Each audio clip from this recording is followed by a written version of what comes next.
Urgent question, Marsha to Cordova.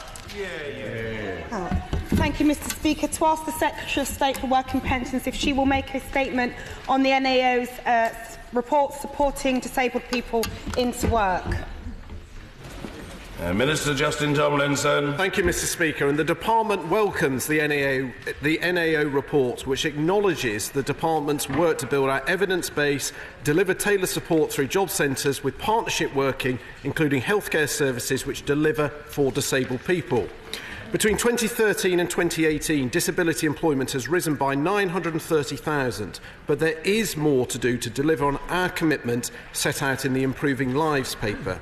As the Secretary of State announced earlier this month, we will be reviewing our goal of 1 million more disabled people in work by 2027 to see if it can be made even more ambitious.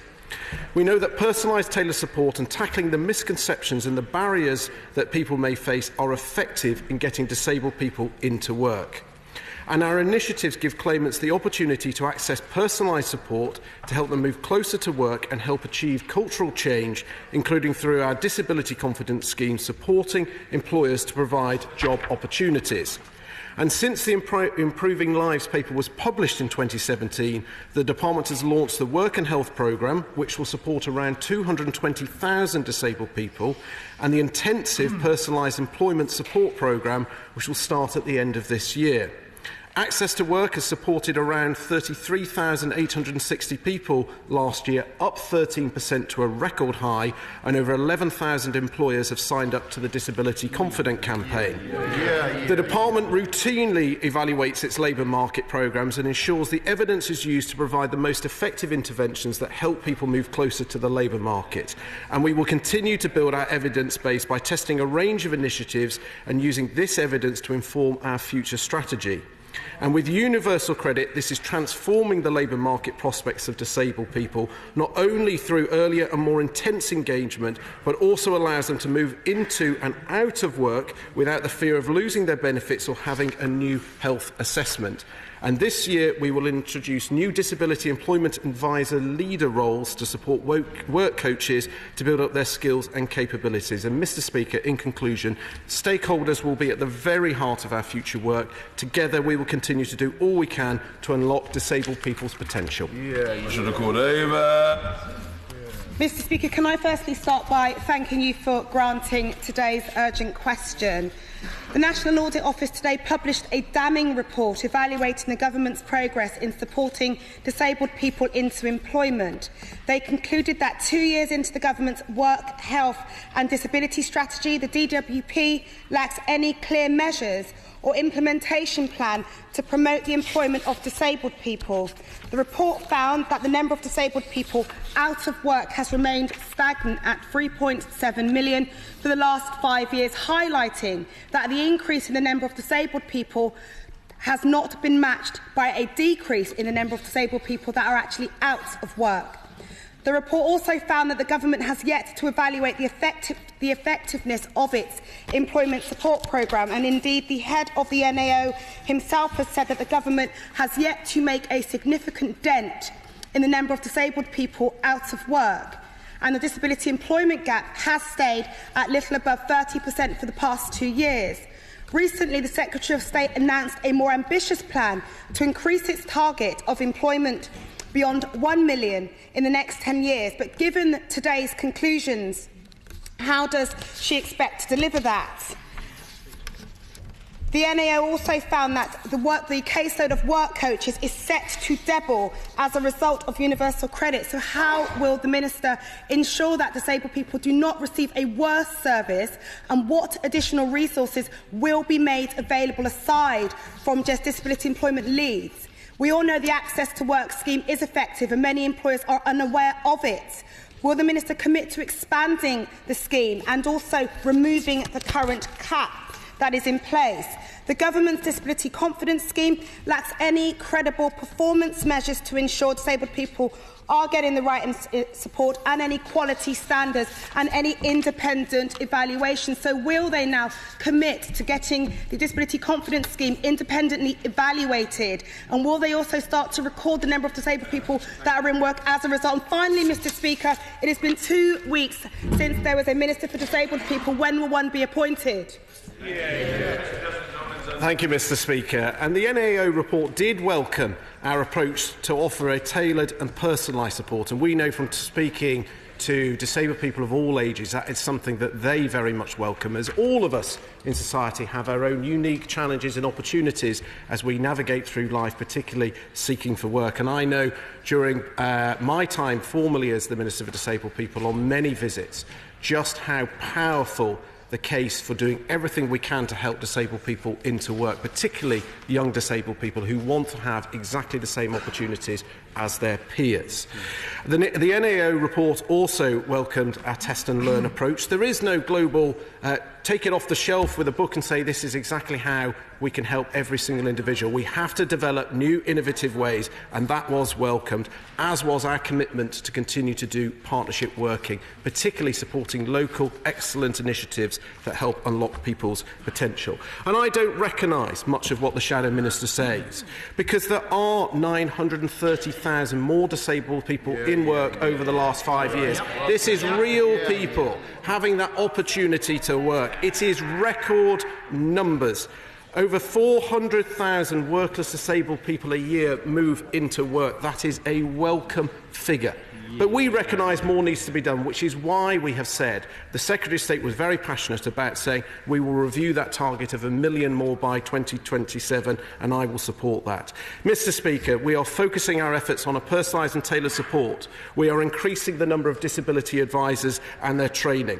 The personalised support package will unlock local initiatives.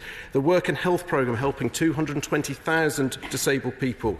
Our joined-up working with the Department of Health and Social Care, and our proactive work supporting employers, which has helped, and I recognise the point of raising awareness on access to work, and we do need to do more on that. But last year saw a record number of people, up 13%, and the cap has gone from 1.5 times average earnings to 2 times that at about £57,900.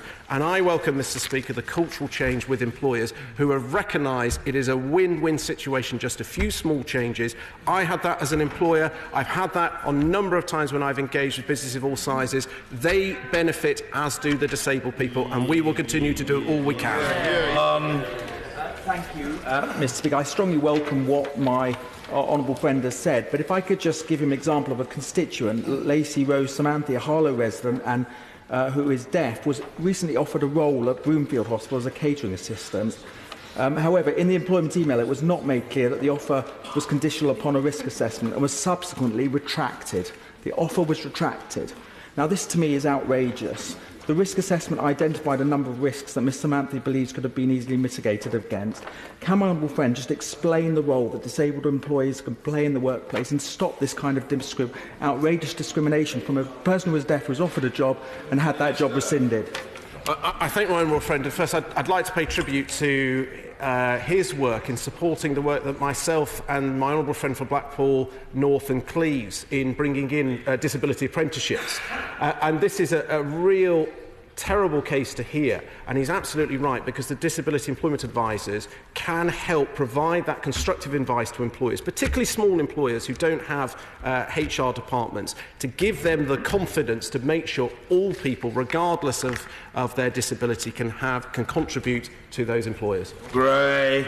Mr Speaker, while I've enjoyed our debates on this subject over the years, the Minister knows that it should not be him at this dispatch box this morning. It should be a new dedicated disability minister that should be there. The fact that the Prime Minister has not even bothered to replace the Minister for Disabled People in nearly 2 weeks is a shameful indictment of a Tory government that has collapsed into crisis and chaos. They are so consumed with their Brexit folly, that they are completely ignoring the day job, and it is costing the country dearly. Just adds insult to injury for the disabled people who have been left unrepresented and impoverished by Tory policies. So we shouldn't really be surprised by this NAO report, Mr Speaker. Can the Minister explain why his party dropped its ambitious policy to halve the disability employment gap at the last election? We see in the NAO report that the government's new watered-down goal of 1 million more disabled people in work cannot be used to measure the success of its efforts. Even the DWP acknowledges that. What is his assessment of the NAO's conclusion that his department has no idea of what works when it comes to disability employment support? Why have all the schemes to support disability employment been underspent? And finally, Mr Speaker, this NAO report doesn't cover the interaction of disabled people with the benefit system, but can't he see that cutting disability benefit support, as this government has done with ESA and UC, while not having a clue of what the impact its employment programmes have, is the height of irresponsibility and a neglect of the needs of disabled people? Thank you, Mr Speaker. And the honourable member, I would like to reassure him I'm very happy to be here answering this question. I'm very passionate about this role. And as I said, my work in this area, both as a former minister and today, is very much guided by meeting particularly young disabled people and their families, and the real passion and determination that they can have the same opportunities that other people have. Now, in some cases that's full-time work, some cases that can be as little as 1 hour a month, but for them that is life-changing, and this government is committed. In terms of the targets, it's right that the Secretary of State reviews our ambitious target of an extra 1 million. And it's the actual number that counts, because every one of those 930,000 disabled people in the last 5 years have now got that opportunity that so many other people take for granted. And the honourable member talked about the sign-up rates on the various different packages. I would gently remind him they are voluntary. We don't want to be in a position where we are mandating. That said, through the personalised support package, there is the opportunity to look for local initiatives. In all of our constituencies, we've all got examples of best practice. And through this, through the personalised support of the individual work coach, we can actually unlock access to these local initiatives, linking them up to local employers and giving them the very best chance, particularly those who have been a long way from the jobs market for a long period of time. As I've said, I have seen the joy of individuals working for as little as 1 hour a month, and what a difference it makes to their life. Sir John Hayes. Thank you, Mr Speaker. I know that you and I hope the Minister will regard the report by the All-Party Group on Acquired Brain Injury, Time for Change, as required reading. It sets out how hundreds of thousands of Britons across all our constituencies are affected by head injury, with physiological and psychological effects. Now, neurorehabilitation can help those people to recover and lead purposeful, meaningful, fulfilled lives. But I have to say that requires government departments working together to bring these hidden disabilities into light and to give those people new chances, new lives. I thank the right honourable member. It's a very, very important issue. I know the former minister met with those stakeholders, as did I formally, and I know he's been a real champion in raising particularly these hidden disabilities and long-term health conditions, and it's absolutely right we have the joined-up working, which is why we are working so closely with the Department of Health and Social Care through the Joint Health and Work Unit, because it is a combination of support that many of these claimants will need to be able to unlock their full potential.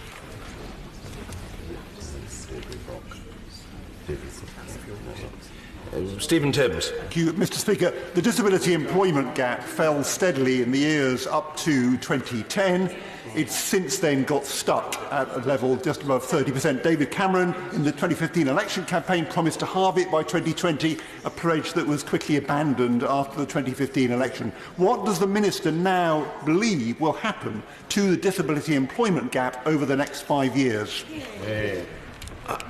I thank the honourable member. I know he's one of the most constructive and proactive members of the opposition on pushing in this very, very important area. And when we came to office, disability employment stood at 44.1%. It's now gone to 51.5%. That's up 7.4%, with the gap closing by 3.6 points. And I would expect that trend to continue over the next 5 years. Rachel Maclean. Thank you, Speaker, I was very pleased to sign up my constituency office to the Disability Confidence Scheme, because I know, as a former employer myself in a small business, that there are practical and awareness barriers. So can the Minister update the House on some of the practical measures that he's implementing to help employers employ disabled people who really want to work? I'd like to thank the honourable member, first of all, for showing real, tangible commitment to supporting this and creating new opportunities for disabled people. The government rightly has to lead on this, but we also need employers to be proactive, offering work experience, interviews and ultimately jobs. And the key message that we give to employers is it will benefit them. We have huge skill gaps in this country, and often with just very small changes, they can benefit. And I'm not just preaching as a minister, I am preaching as somebody who ran my own business for 10 years, who benefited from making very small changes to get some excellent new members of staff, and we will continue to work and give as much advice and support to businesses as we can. We fought very hard in this chamber on this side to keep the Remploy jobs going. I had a Remploy factory in my constituency, which was a lifeline to so many people.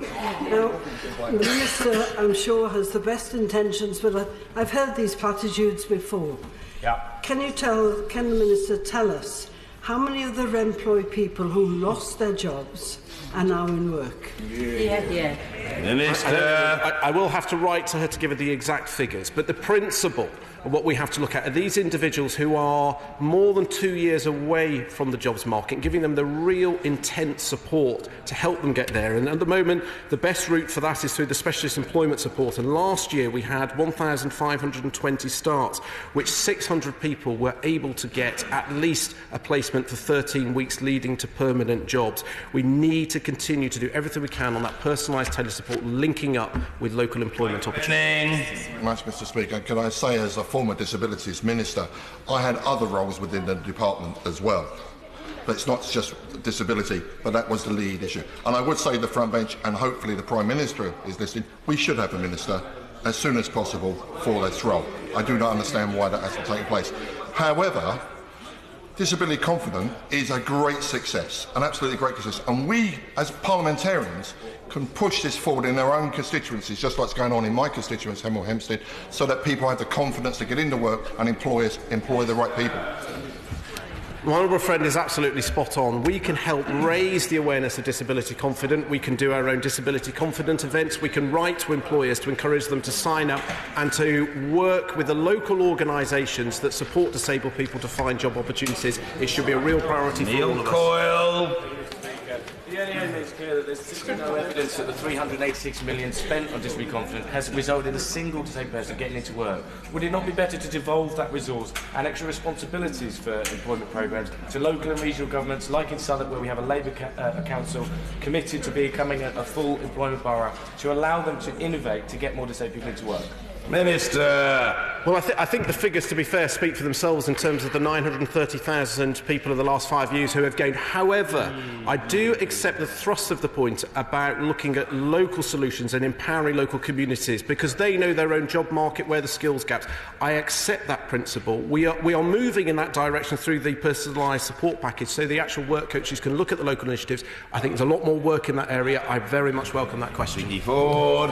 Thank you, Mr. Speaker. One of my constituents who's disabled has written to me suggesting that this government is putting less into disability benefits than previous governments did, and very concerned that there could be an impact from Brexit.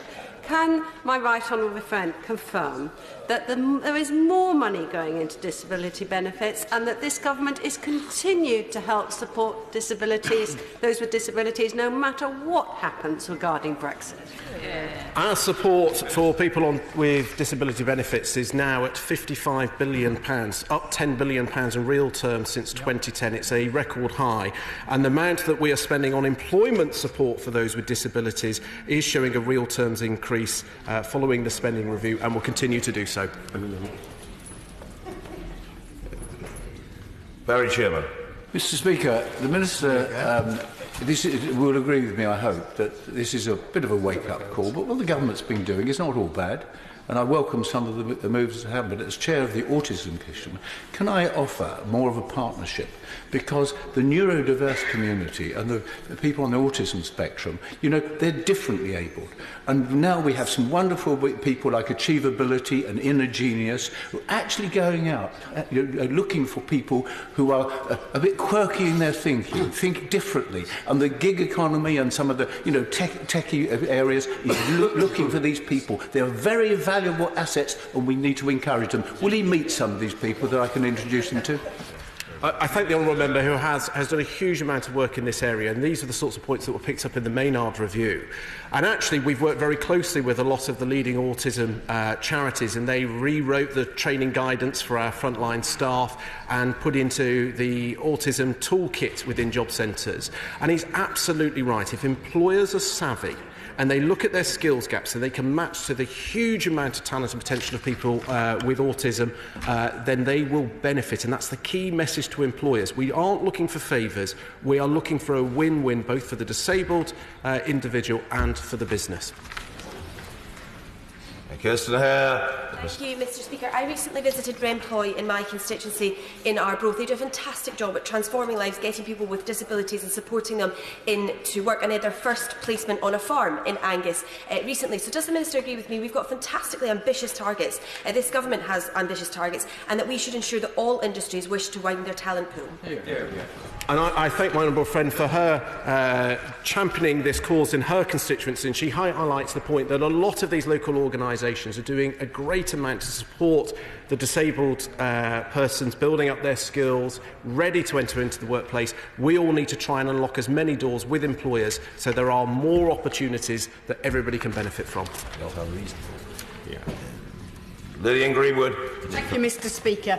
I was proud to speak at the Disability Confident Conference in Nottingham last Friday, and I pay tribute to the work of local DWP staff and to local employers such as Nottingham Trent University, who are sharing their experience of improving the accessibility of their recruitment and retention practices. But when the charity Leonard Cheshire surveyed disabled people in work or previously working, only 23% had received support from Access to Work, and the vast majority had to wait more than 3 months for their application to be approved. What's he doing to ensure that everyone is aware of Access to Work support available and that they can get that support promptly?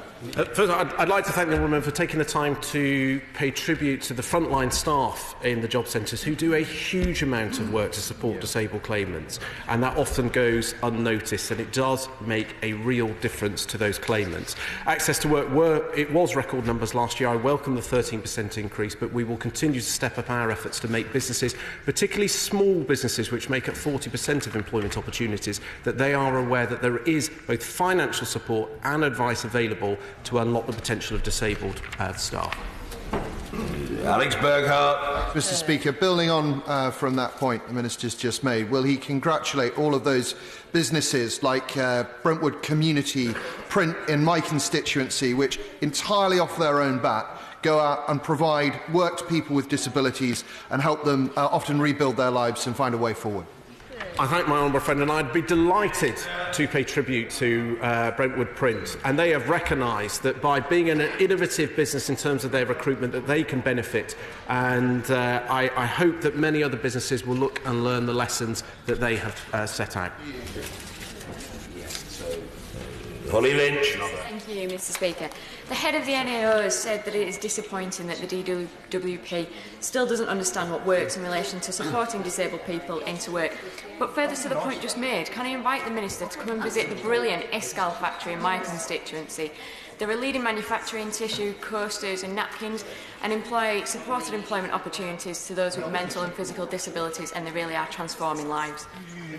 Well, the NAO does welcome the fact that we are offering personalised and tailored support, that we are using innovative ways and using it under a test and learn. There is no global definition that we can take off the shelf and say this will work for everybody. There is not a one-size-fits-all. Everybody is an individual. Everybody has individual challenges and opportunities.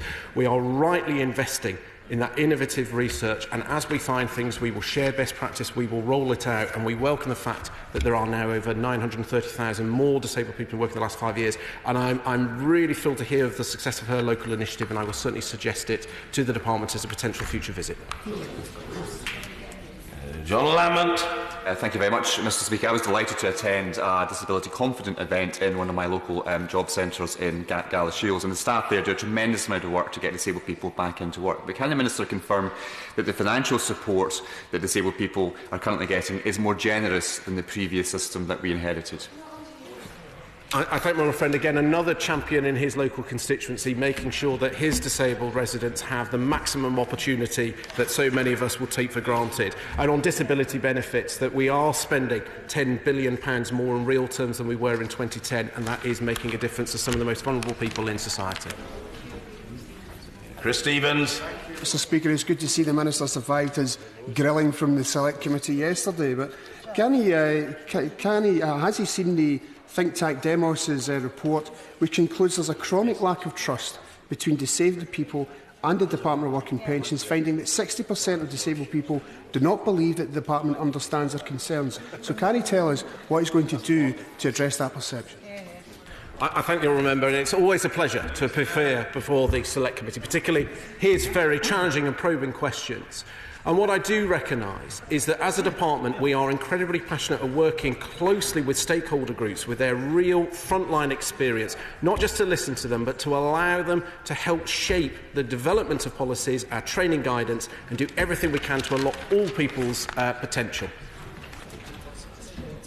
James Cartledge. Thank you, Mr Speaker. It's important we get disabled people into work, but of course equally important that work pays for them. And does my own friend agree in that regard that it's important that we look not just at the benefit system, but how it interacts with general measures like the higher income tax threshold, which actually support better take-home pay for all?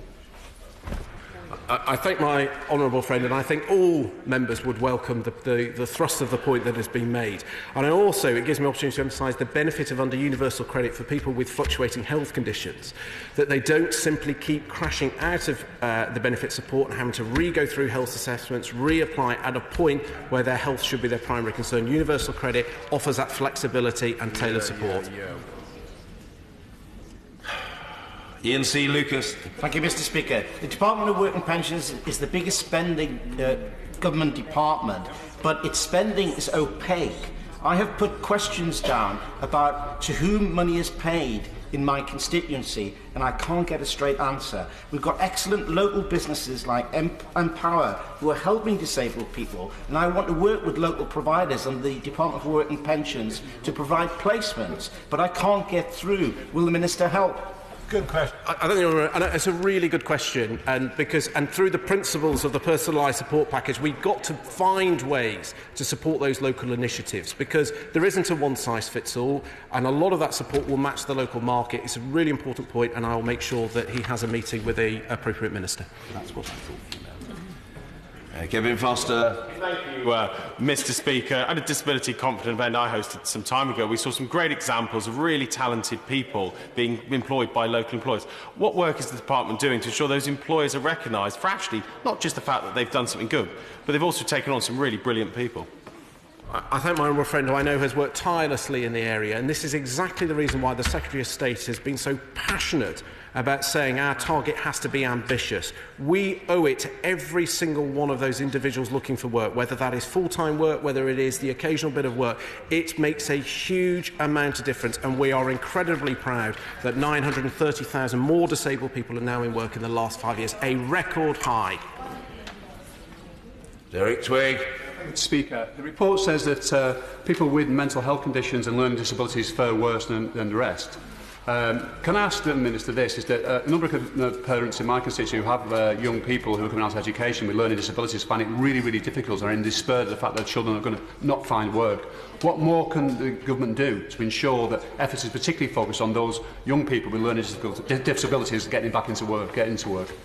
Thank you. And it's really, really important because those with learning disabilities have about a 6% expectancy to find work. And very early on in my time as a disability minister, I met some young adults with a learning disability who desperately wanted that chance. And that's what drove me to set up the Maynard Review with my honourable friend for Blackpool North and Cleves, so we could unlock the potential of the apprenticeship programme. I'm delighted that last year that came live, and now people with learning disabilities who wouldn't necessarily have got the grade C in maths and English are now benefiting from apprenticeships, giving them a real, tangible chance of getting the work that they so desperately want. Could I commend my honourable friend the Minister for his commitment and dedication to the role, and particularly commend the speed of response to correspondence, which is an outstanding example which other ministers should be encouraged to follow. How many disabled people are employed within the Department for Work and Pensions?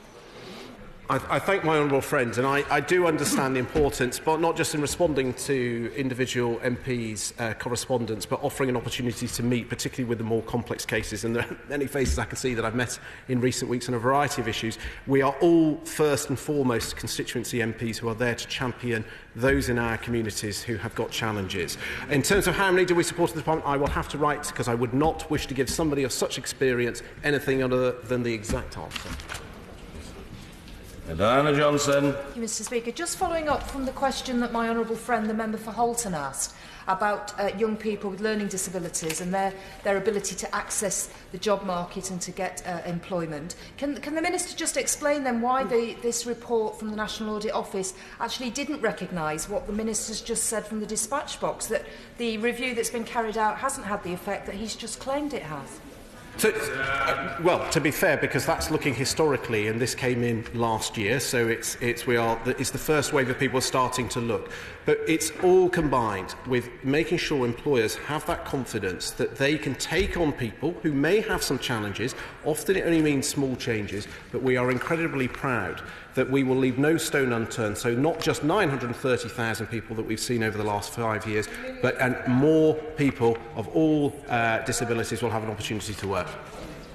And Christine Jardine. Thank you very much. This disappointing report today surely underlines the need for a Minister for Disabilities. So, following up on what other honourable members have said, and the reports in today's paper that there will not be a Minister until after Brexit, when is the government going to reassure the public that they are actually acting on this and care about disabilities? I can reassure the honourable member nobody cares more than our department, led by a Secretary of State who's very passionate in that area, and I have been very happy to support the various parliamentary debates and meetings that have gone on since then.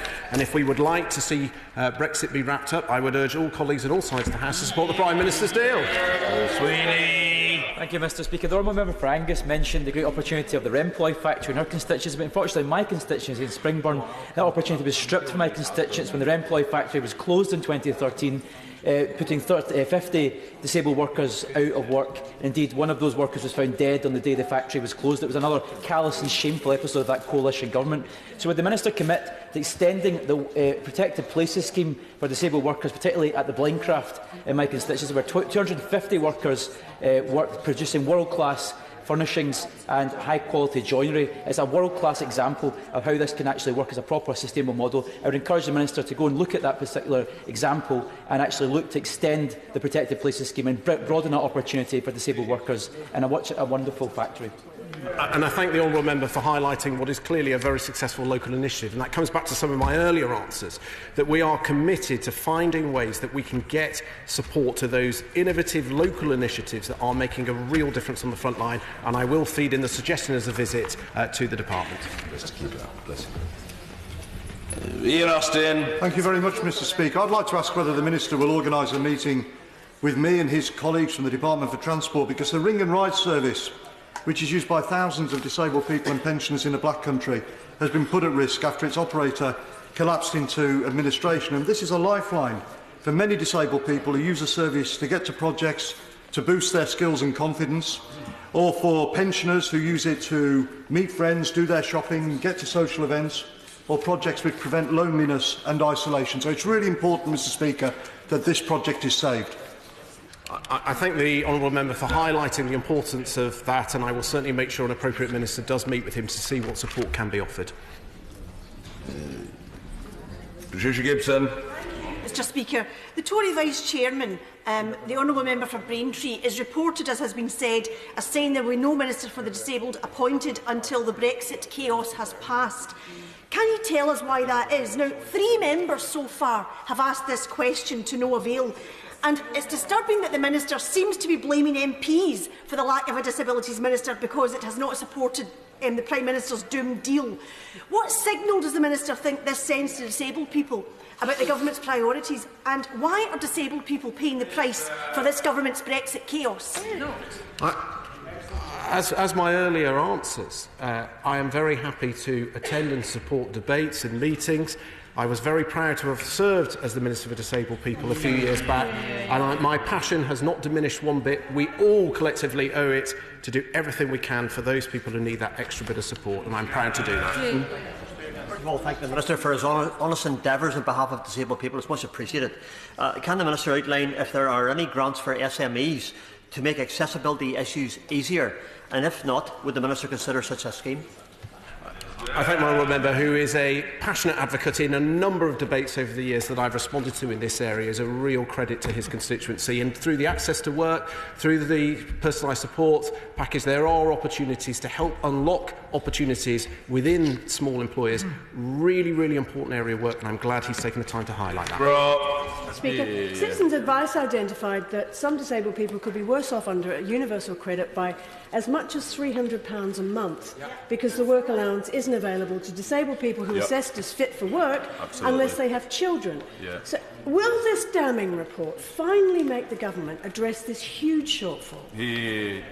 Well, the honourable member, what is clear on the universal credit, over 1 million disabled families will be on average over £100 a month better off. And on universal credit, for the first time, people with disabilities and long-term health conditions, particularly those with fluctuating conditions, will remain in support, not crashing out of the system and then having to re-navigate a new health assessment, new applying back for forms. This is something that is incredibly important and repeatedly highlighted by stakeholders with real, genuine experience of what goes on. Thank you. Order. Statement. The Secretary of State for Work and Pensions, Secretary Amber Rudd. Thank you, Mr Speaker. Mr Speaker, with your permission, I'd like to make a statement on the poverty statistics published today. These statistics cover a range of poverty indicators. In a year where inflation was relatively high, average incomes were flat, but still remain at a record high.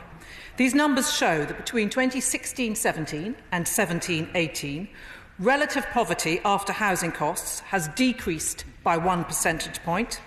Absolute poverty after housing costs is unchanged in percentage terms, and absolute poverty and relative poverty before housing costs have increased by 1%. Mr Speaker, since entering government in 2010, income inequality has fallen, and we have lifted a total of 400,000 people out of absolute poverty. But of course, no one in government wants to see poverty rise. After all, Mr Speaker, we all came into politics to help people plot a path to a better life. This has driven me since I entered this place in 2010 in the midst of a national economic crisis, because I know it is vital that government supports its citizens and provides them with the opportunities they need to succeed. And I sit in a department that has huge power to do this. I have seen what a force for good universal credit can be and will continue to be when we roll it out further. And I know how committed my Jobs Centre colleagues up and down the country are, having had the privilege to visit so many of them over recent months. They truly do change lives for the better, no matter what the party opposite sometimes say. Mr Speaker, colleagues in this House are rightly proud that this government has cleared up Labour's economic mess and helped over 3.5 million people into work since 2010. Because behind every employment statistic is a personal family whose mental health, well-being and life chances are improved by being in the workplace and having the security of a regular pay packet. It means that 665,000 fewer children will grow up in workless households, providing them with the support of an income, meaning they are less likely to grow up in poverty, and giving them a role model in work. It means that there are now approaching 1 million more disabled people in work than in 2013, and I want to be more ambitious to ensure even more disabled people are in work. And it means that millions more receive a much-earned pay increase, with wages now growing at the fastest rate in a decade. This is the record of a Conservative government that provides opportunities for all rather than trapping people on welfare. Because, remember, every Labour government left office with unemployment higher than it inherited. Under the last Labour government, 1.4 million spent most of the previous decade trapped on out-of-work benefits, meaning that spending spiralled out of control, with benefits increasing by 65% in real terms. Mr. Speaker, trapping people on benefits who can work does not help them, it holds them back. Every household paid an extra £3,000 a year to cover this splurge, and this included the lowest earners who were paying income tax. It was vital in these circumstances that the government brought spending under control. Mr. Speaker, colleagues know that our careful management of the economy means that we continue to improve our support for the poorest and the lowest paid. Today's statistics capture household incomes up to April 2018. Since then, we have had nearly a year of real wage growth. And this government has made significant changes to increase the incomes of the poorest since then, injecting an extra £1.7 billion per annum into universal credit in the 2018 budget alone. Next month, these changes take effect. We will also give the country's lowest earners a pay rise, introducing the highest ever minimum wage. From April, we will be increasing work allowances by £1,000 for families with children and disabled people, enabling 2.4 million households to keep more of what they earn. Increasing the national living wage, which will rise to £8.21 an hour from next week, and increasing the personal allowance to £12,500, taking more of the lowest paid out of income tax altogether. But I know we can do more, and I want to do that. Since coming into the post, I have been determined to deliver a compassionate welfare system that supports the most vulnerable. In January, I announced that we will no longer be extending the two-child policy to apply to children born before 2017. We would trail supporting upfront childcare costs with the Flexible Support Fund, allowing parents to start work before paying childcare through universal credit. We committed to building an online system to provide private landlords to request that a universal credit's tenant's rent is paid directly to them, supporting the most vulnerable to help them manage their money. And we're looking at how we can ensure it's the main carer in a household, usually a woman, who receives the UC payment. And this month, I further pledge to scrap PIP reassessments for 287,000 disabled pensioners, to introduce a personalised and streamlined assessment service to improve the experience of people claiming health-related benefits, to pilot a single assessment for UC and PIP, and consider how we can best reduce the number of claimants who appeal decisions on PIP and WCA by ensuring we do more to make the right decision first time round. In addition, the Chancellor has already announced our aspiration to end low pay, starting with a new review into the future of the national living wage. Mr. Speaker, I will continue to work with colleagues across the House to further improve our support for those on the lowest incomes, because I know that no one in Britain should have their future determined by the circumstances that they are born into. Every single boy and girl born into this country should be able to reach their maximum potential, escape any societal constraints, dream big and reach the highest heights. Every single man and woman should be able to go into the workplace knowing that their better future awaits them and their family, that endless possibilities and ambitions are within their grasp.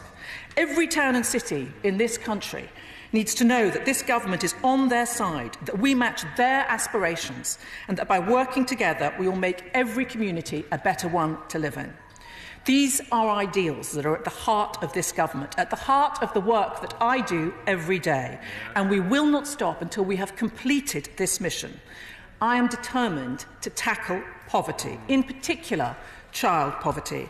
And as I look at the next steps on welfare policy and at the DWP budget, including at the spending review, I will of course look at what more can be done to address poverty. Mr. Speaker, this is what it means to be a compassionate government, one that supports work, lets dreams become reality and helps those in need. We will work tirelessly to deliver that. I commend the statement to the House. Margaret Greenwood.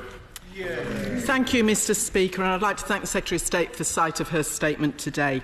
Today's figures are truly shocking. They highlight the devastating impact of austerity on families across the country.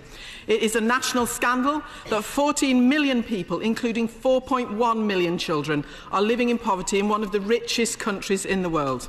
Yet this statement today is marked by complacency and denial. We know that as universal credit has rolled out across the country, we have witnessed a sharp increase in food bank use. We are one of the richest countries in the world, and this is a source of national shame. We are seeing families unable to feed their children. As a former school teacher, Mr. Speaker, I can tell you I know what it's like when children are hungry and in school. They cannot learn, they're unhappy, they're worried, and they don't want their parents to know how worried they are. This is a scandal that has to be addressed. Yet, in the face of this human misery, we hear the Secretary of State attempt to justify austerity and this government's clear political decision to balance the books on the back of the poor and disabled. This is a disgrace. The Joseph Rowntree Foundation estimates that continuing the benefits freeze for a fourth year will mean that families will be on average £560 worse off as a result. The Secretary of State said on the 10th of January that the freeze was the right policy at the time. If it isn't the right policy now, why is it being continued until April 2020? And why was there nothing in this statement to address this? The government has in the past responded to our criticism of the rises in relative poverty by saying that it's absolute poverty that matters. Well, we all know that we have to look at all measures of poverty. So what is the Secretary of State's response then to her department's figures today showing that the number of children living in absolute poverty before housing costs has increased by 300,000 and after housing costs by 200,000 in 2017-18? And it is truly shocking that the number of people in absolute poverty before housing costs increased by 600,000 in that year. Evidence of the crisis in poverty in our country is clear. Yet last year, the Secretary of State criticised what she said was the political nature of the report by the UN Special Rapporteur on extreme poverty and human rights when he delivered his report last November. This was really quite a shocking statement, as if somehow poverty has nothing to do with politics. After her own department's figures showing this increase of 600,000 in the number of people in absolute poverty in 2017-18, will she now accept that he was simply telling the truth about poverty in this country? And we see the number of pensioners living in poverty rise by 100,000 in 2017-18, and that means it's increased by 400,000 since 2010 under the Conservatives. So will the government now reconsider its plans to force mixed-age couples to claim universal credit rather than pension credit when one partner has reached state pension age but the other hasn't? Or is it determined to go ahead and break the Conservative Party manifesto promise on this? The Secretary of State claims that work and health and well-being are being improved. Well, I ask her to think what that means to all of those people on zero-hour contracts.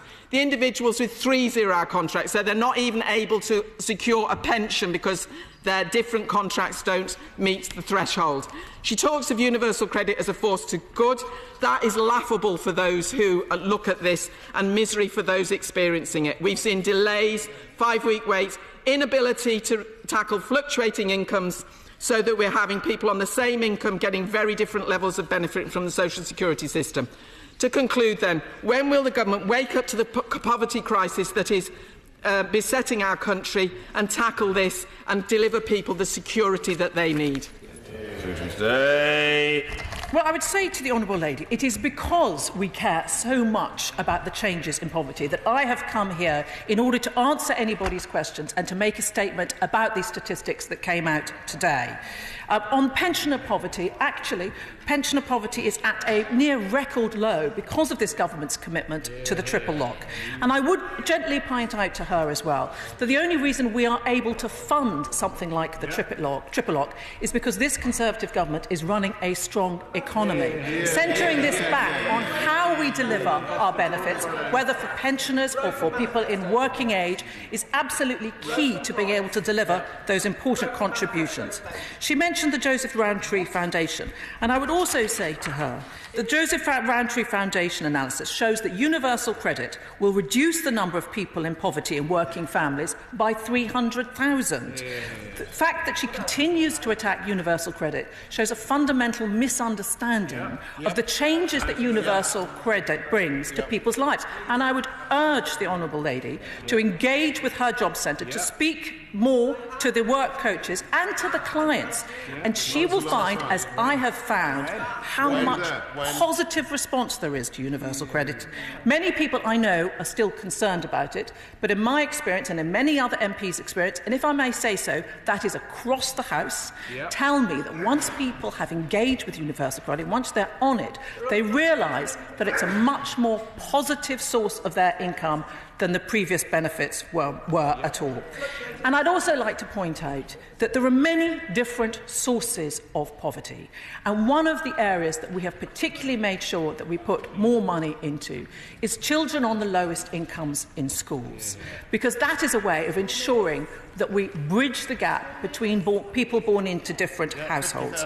And under this government, education attainment gap between disadvantaged pupils and all other pupils at Key Stage 4 has narrowed by 9.5% since 2011. The pupil premium, which most colleagues will be aware of, is incredibly important for focusing additional funds on pupils on the lowest incomes. It's this combination of initiatives funded by this government that will help to reduce the poverty gap. Sir Desmond Swain. To what extent does the growth of tax credits actually reduce the level of wages? I think I would answer that, Mr. Speaker, by inviting the honourable gentleman to come into my department and find out a little bit more about how universal credit works, how the taper rate has changed the benefit system, how people who are now go into a job and earn more in their wages receive less from their benefits, but only at a very gentle trajectory. That taper is a way of ensuring that there isn't the sort of trade-off that he's hinting at from the previous system of tax credits. And I thank the Secretary of State for advance sight of her statement. There's long been a debate in this place about whether it should be absolute or relative poverty that is measured, and I wish the Secretary of State would look at the work of the Social Metrics Commission in this regard. But regardless of the measure that we're talking about, this government is presiding over a trend of rising impoverishment. The child poverty rate before housing costs is up 400,000 in relative and 300,000 in absolute poverty in a year, taking it to the highest levels in almost 20 years before housing costs. After housing costs sees a stagnation in relative terms and a 200,000 rise in absolute terms. Severe poverty and material deprivation are both up 4 to 5% for all children.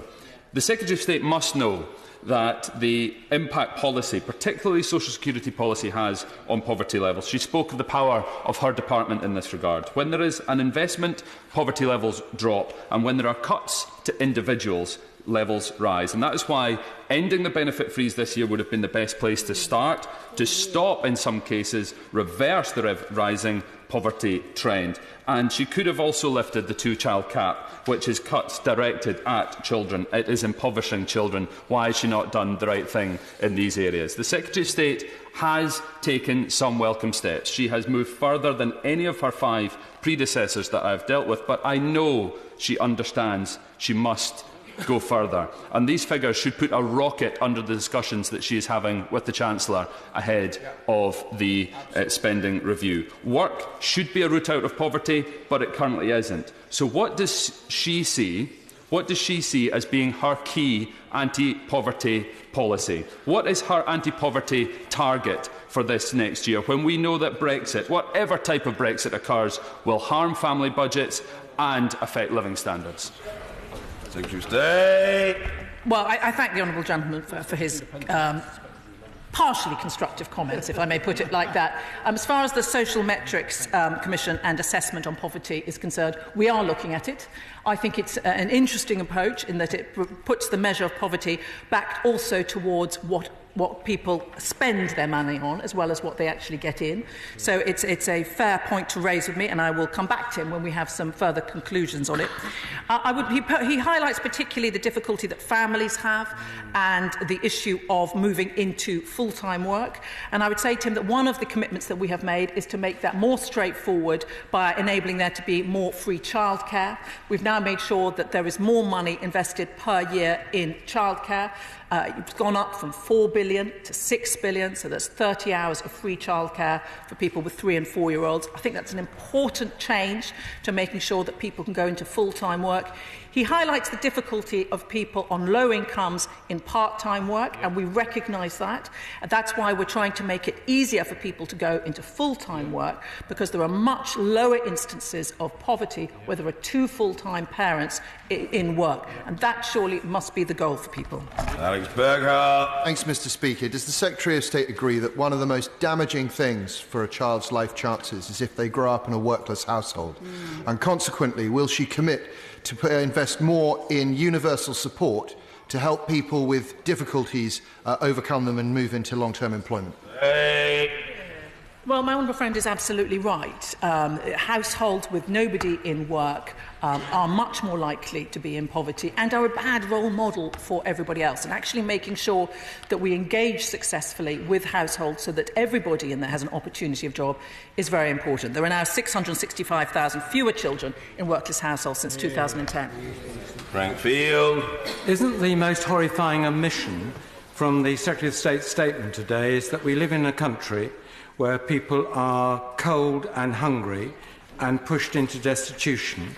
When does she expect to be able to rise in that place and report on the numbers in destitution?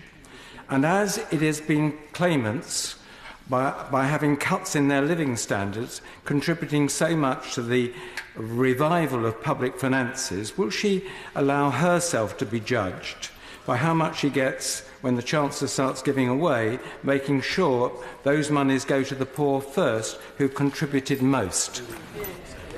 Well, the right honourable gentleman is made aware than many people about the fact that a lot more money has been put by the Chancellor into the welfare system, and we know also that it's going to be, when it's fully rolled out, 2 billion more generous than the system it inherited. But I would also say to the right honourable gentleman, and he knows this more than anybody else, is that important though welfare contributions are, and committed as I am to making sure that universal credit works for everyone, the causes of poverty are not allayed by benefits alone, which is why we've made such a commitment to invest in the poorest children through the pupil premium, to making sure we invest 33 billion a year additional into the health service by 2023. All these additional investments will help people on the lowest incomes have a better quality of life. Thank you, Mr. Speaker. Does the Secretary of State agree that it's right we look at the pressures on people's incomes in the round? So we also look at the cost of childcare, which we are addressing as a government. We look at taking people out of tax, which we are addressing as a government. And we look at rising and putting up the lowest paid people, the poorest people, on the lowest wages. So can she confirm that national living wage is in fact rising, and that will benefit a lot of people on low incomes? Well, my honourable friend is right. It is next week that the national living wage will go up to £8.21, which is the highest it's ever been.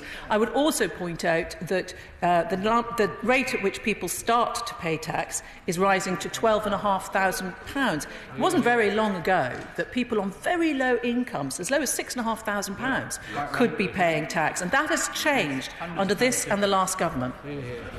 Kate Green. Thank you, Mr. Speaker. It's welcome to see the Secretary of State gradually repairing the damage that has been done by her predecessors as a result of caps, cuts and freezes. But she will accept, I'm sure, that she has a long way to go to match Labour's excellent record of taking 1 million children out of relative poverty. Will she pay particular attention to the high risk of poverty among larger families? And I welcome the first step she's taken in relation to the two-child poverty policy. But she will know that larger families face a particular risk of poverty. So will she look at removing that two-child limit altogether?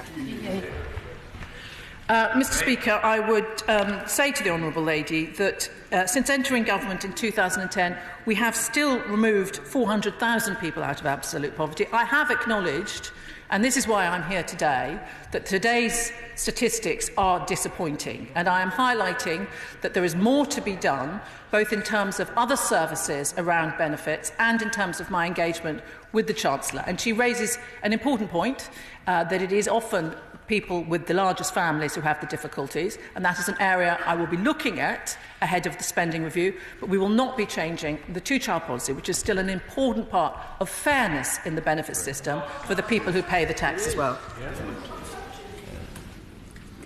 Kevin Foster. Thank you, Mr Speaker. One of the regular challenges those in poverty face is around finding suitable accommodation, as referenced in the Secretary of State's statement.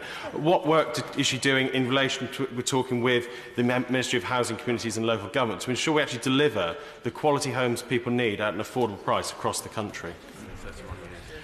Well, it's such a good point from my honourable friend. He is right that poor quality accommodation is something that we need to constantly address, and making sure that that accommodation is also affordable. And I am engaged in conversations with my right honourable friend, the Minister for Communities and Local Government, to ensure that we address it together. Hemel, back. Thank you very much, Mr Speaker. Recognising the direct link between this government's punitive welfare reform agenda and rising levels of absolute grinding poverty, over 7 months ago, leaked documents showed the Department began a study into factors driving the use of food banks. It's due to be concluded in October. What's the interim findings? Well, Mr Speaker, the Honourable Lady is right. We are looking at the facts to do with food banks, and I want to take a very open approach to finding out what is going on and what the drivers are, because sometimes there are quite a lot of conclusions, and I want to make sure that there is an opportunity to do some myth-busting and find out what we can do to allay it. I've been listening carefully, Mr Speaker. Have I got this correct? Since 2010, 400,000 people have been taken out of absolute poverty. 665,000 fewer children are in workless households. 1.7 million people are no longer paying income tax because of the increase in the personal allowance. And the national minimum wage is now at record ever levels. Well, I thank my honourable friends for so succinctly summing up the good news for us, and I would add to that that income inequality has also fallen. Bridget Phillipson. Mr Speaker, no child in modern Britain should grow up in poverty, and frankly it should be a source of shame for ministers that today we are seeing child poverty rising even by their own preferred measures. We are constantly told that work should be the best route out of poverty, yet for too many children that is simply not the case. Even today we've seen the percentage of children in poverty with working parents rising again. Won't she acknowledge this and change course? I would say to the Honourable Lady that it is because I have acknowledged that these figures are disappointing and that I want to address it that I have come here to set out what we are doing, what we have already done, and what I think are going to be the important changes to make to the welfare system in this country to ensure that we do address it. I am committed to making sure that we reduce poverty, and I'm going to be putting in place the levers that we can do so. But I would also say that these figures are nearly now 2 years out of date. And I have made sure that we are starting immediately with investing the money that the Chancellor put aside for us, £1.7 billion a year, to reduce the taper rate, to increase the work allowances, to make sure that we address some of these issues. Thank you. Mr Stephen-Timms. Mr Speaker, I welcome the new commitment the Secretary of State has expressed to tackling child poverty, which these figures show is getting significantly worse. Will she look at the option of universal credit claimants foregoing their final benefit payment after they've got into a job in exchange for an upfront payment to fill the 5-week gap before entitlement to benefit, which is forcing so many families to use food banks at the moment? Well, I say to the Honourable Gentleman who's raised this with me before, I'm always looking at ways to improve the way we deliver universal credit. I have said to him that I will look at that and I will continue to engage with everybody across the House to find ways of improving on the delivery of universal credit. I do feel that the advances that are available to people on the day one that they apply for universal credit is the way to ensure that people can have access to money as soon as they need it. And that is working well, with over 60% of claimants now taking advantage of that. Chris Stevens. Speaker, but the problem with that answer, and as the chair of the Select Committee said, when he visited the Glasgow South West Food Bank a couple of weeks ago, people are not taking the advance payment because it's a loan and they don't want to be in more debt. So can I press the Secretary of State tell us, firstly, how much does it cost to administer advance payments, and it would not be better that that would be the first payment for all claimants? Well, I can say to the Honourable Gentleman that he can call it a loan, I can call it an advance. The fact is, it is a way of getting money that is going to be paid to the claimant to them in advance of the date they would receive it. I don't see it as a loan in the same way, and I'm looking at ways to ensure that work coaches and job centres can position it in the right way so that claimants do not face it in the same way that he has described with some fear. I want people to have confidence. This is the money they're going to be receiving. If they want to receive 13 payments effectively over 12 months, then that can be a choice they make. Thank you, Mr. Speaker. In the light of these figures, it's no surprise that Step Change report over 20% of their clients have no disposable income to pay off the debts. And indeed, they're borrowing for essentials like food and heating. What's being done to assist the increasing numbers of people in this situation?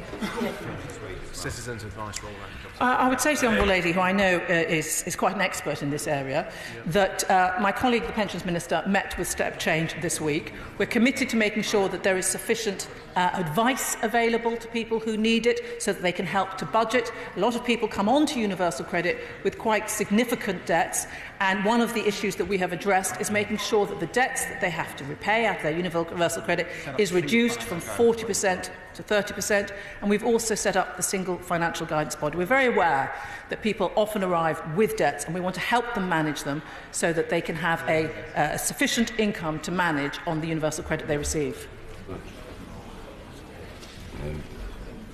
Gregory Campbell. Mr. Speaker, the successive Chancellors have been lobbied by myself and colleagues to raise the personal allowance, which the Minister has alluded to, and that is welcome and good news.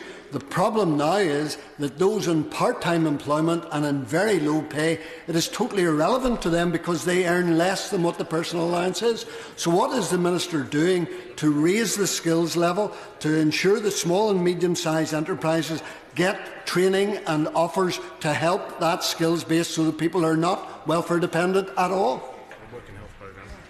Well, it's a very good question from the Honourable Gentleman. We have raised the tax allowance, as he said, and that has been very successful.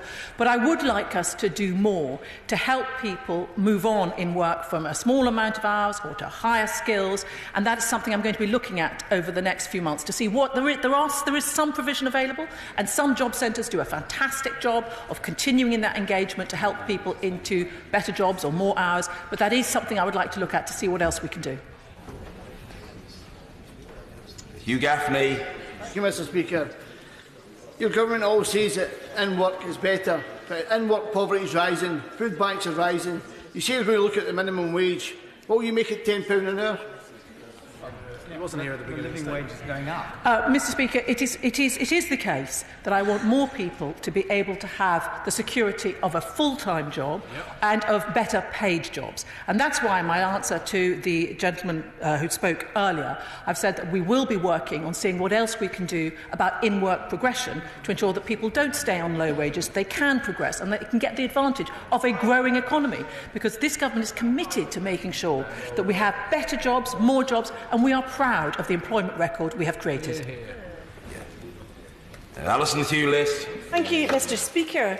The Secretary of State has the audacity to claim that no one in Britain should have their future determined by the circumstances they are born into. Mr. Speaker, that's simply not the case, because a third child born on the 5th of April 2017 will be entitled to benefits, but a baby born on the 6th of April 2017 will not. Families of religious faith, families of ethnic minorities are disproportionately affected by the two-child limit. She has set up a two-tier system, an unacceptable, unjustifiable two-tier system for families in this country. And women will still have to prove if they have had their third child as the result of rape. Why does she think this is acceptable? Mr Speaker, the Honourable Lady has raised this with me many times, and I would repeat to her that I do think the system is the right system. She has to also think of the people on low wages who pay taxes, who will say to us, and I know as an MP I've had people saying this to me, and I expect there have been others as well, who have to plan for their third child or fourth child and have to work out whether they have the funds to do so. And I think it's right that people who are on benefits have to make the same assessment as well for their families. Paul Sweeney. Thank you, Mr Speaker. In 1998, child poverty was 3 million. By 2010, that was reduced to 1.6 million. Now it is 3.7 million. That was an historic achievement under Labour. Now this government has not only reversed it, but even made it even worse. That is a shame. You call it disappointing. Sorry, the Minister calls it disappointing. I call it disastrous. Absolutely disastrous failure by this government. And the reality is that reduction wasn't achieved by accident. It was done by massive, sustained, above-inflation increases in social security support. That is something this government has broken the link with by its welfare cap policy and its arbitrary restrictions on welfare spending. Will the Minister accept that is a simple reality of the situation until you reverse that idea and return to a welfare system that is based on automatic stabilisers and an inherent right to support per person? That will not be changed at all. Mr Speaker, I'm sorry I will disappoint the honourable gentleman. I think we have the right welfare system, a welfare system that protects the most vulnerable, that provides the safety net that we need and helps people into work. Under the Labour system, people were abandoned on out-of-work benefits and were not helped. Under this government, we ensure that they do engage with the job centres and with the work coaches to make sure that they have the opportunity of a job. Ellie Reeves. Mr Speaker, £23 a week, £25 a week, £20 a week. These are all sums the government has told my Lewisham Western Penge constituents on universal credit that they should be able to live on after rent and basic utilities. With over 72,000 emergency food supplies given to Londoners over a 6-month period, will the Secretary of State take responsibility for the shambles of universal credit and stop the rollout? Well, I would remind the Honourable Lady that under Labour, unemployment rose every time. Under this government, we're ensuring that there are jobs available, more people in work than ever before. And I would hope that at her job centre, the work coaches are able to help people into work because there are jobs available, and that ultimately is what will help her constituents and her families have a better quality of life. Alison McGovern. Mr Speaker, she and I were in this House when the Conservatives repealed the Child Poverty Act, and she and I were in this House when George Osborne announced £12 billion worth of welfare cuts that have not been restored. So she can be disappointed, but she cannot be surprised that child poverty is up by 200,000, with 65% of children in single-parent families in poverty. Isn't it time she came to that dispatch box and confirmed that no child in a single-parent family will be worse off under her system? Well, I would say to the Honourable Lady that we have still lifted 400,000 people out of absolute poverty since 2010. I acknowledge that there is more to do, and we have seen the Chancellor over the last 2 budgets put substantial additional sums in, and we've now got £1.7 billion a year coming in for the next 3 years. So I hope that these changes will make a significant difference to improving the delivery of our welfare to people directly in her constituency. Diana Johnson. Mr Speaker, under previous Labour governments we had a commitment to eradicate child poverty by 2020. I wondered if the Secretary of State could say by which date her government plans to eradicate child poverty in this country. Mr Speaker, I can say to the Honourable Lady that I am committed to making sure that we reduce poverty and that we focus particularly on child poverty. I would also say that we must remember that it's not entirely about welfare benefits. It's also about having a strong economy where we can see wages grow and we can see better quality of jobs available for everybody. But I would like to reassure that I am focused on making sure that we reduce poverty. David Hanson. Any child born in poverty is disappointing, but the situation is it's not evenly spread. I have wards in my constituency such as Flint Castle at 42% of child poverty, Holywell Central at 42%, and 3 other wards in the top 30s. What strategy does she have to particularly tackle those areas where there is high levels of deprivation and high levels of child poverty? Well, I would hope that the personalised support of attainment from work coaches will help to give that sort of support that the Honourable Gentleman is looking for. But I would also say that the pupil premium that we have available for schools should help focus on those children from the most deprived areas so that they can get the extra funds at schools to give them the additional support that they need. I don't know what the motion is. Marion Fellows. Mr Speaker, does the Secretary of State realise that the majority of households affected by the two-child benefit limit are in work? The Secretary of State is pushing them into poverty. Why? Well, I would say to the Honourable Lady that the best way for poverty to be solved for families is for the parents to be able to access full-time work. I know the Honourable Lady is referring to some of the people having access to work, but I would like to say that it's more important they also are able to get into full-time work, which will help them reduce the poverty in their families. Seems to be moving back. Karen Butt. The Secretary of State may talk of her compassion, but the facts are brutal, both in terms of rising poverty levels and the experience of children's lives in poverty. But does she find it awkward that last week a report commissioned by the government on the causes of homelessness found that amongst the key drivers were, and I quote, reduced welfare and benefits and rising levels of poverty? And if she does find it awkward, what's she going to do about it? Well, I'm sure the Honourable Lady will be aware that we have now seen a plateauing of the amount of people who are homeless. We have a successful homelessness reduction strategy that is beginning. I acknowledge that it had gone up, and we're now seeing it come down, which shows that the homelessness strategy is working, and we're committed to making sure that we continue it to see less people who are homeless across the country. No idea, but I'll make sure that you're listening. Deirdre Brock. The Secretary of State has to get real about the impact of her government's policies on real people's lives. Since April 2016, the price of butter has gone up by 23%, sugar 17% and bread 11%, but benefits have been frozen at 2015-16 prices.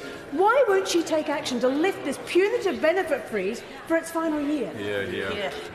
Well, actually, the Honourable Lady has focused on an important driver of these statistics, and that is the surprising rise of inflation. Inflation in the year in question was 2.8% when it was not expected to be, and that's one of the contributions to the rise over that year in the amount of people in poverty. But I believe that the changes that we've made since then, Mr Speaker, will help to address that so that people are able to have higher levels of consumer purchasing power at home. Christine Jardine. Thank you very much. I welcome both the Secretary of State's statement for prior sight and also the sentiment in it and her commitment to reducing child poverty. But Secretary of State, I come from a family where we had working father, 3 children, relatively comfortable, which changed overnight. We became a single-parent family with 3 children. The 2-child cap could have driven my mother and the 3 of us into poverty. Can the Secretary of State look at how that cap can be modified to allow for the possibility that people are not always aware of what the future is going to hold when they have their children?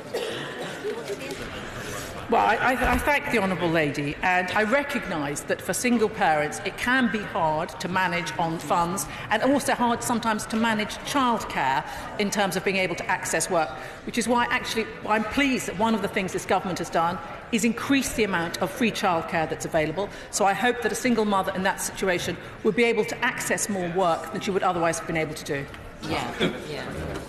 Patricia Gibson. Thank you, Mr. Speaker. These statistics show that pensioner poverty, by all measures, is up by £100,000. Her government is trying to cut thousands of pounds each year for disadvantaged older people through the pension credit changes. Will the Secretary of State give the House a vote on these changes, and can she explain why this government is consistently attacking and abandoning our older people, not least women born in the 1950s? Well, I would say to the Honourable Lady that because of the triple lock, we have protected pensioners' income, and actually pensioners' poverty over the past 3 decades or so has halved. They are most respected by this government, and we know that we must always look after pensioners.